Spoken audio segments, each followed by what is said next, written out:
संगीत, प्रशंसा।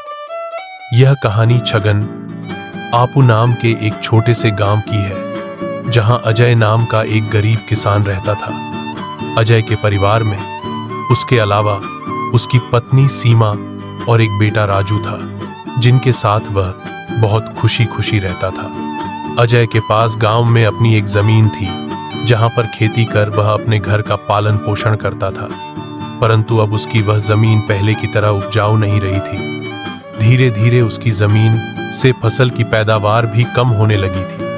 एक दिन इसी चिंता में वह अपने जमीन के पास बैठा होता है और कमाने का कोई और जरिया सोचने लगता है। दिन प्रतिदिन मेरे जमीन से उगने वाली फसल कम होते जा रही है। लगता है मुझे अब कोई दूसरी जमीन लेकर काम करना होगा, या तो कोई और जरिया ढूंढना होगा कमाने का। पर अब मैं इस जमीन के भरोसे नहीं रह सकता हूं। चलो एक बार चल के सीमा से राय लेकर देखता हूं वह क्या कहती है। इस बारे में अजय तुरंत खेत से अपने घर की तरफ चल पड़ता है। घर पहुंचकर वह सबसे पहले अपनी पत्नी सीमा को आवाज लगाता है। सीमा, जरा यहां आना, तो तुमसे एक जरूरी बात करनी है।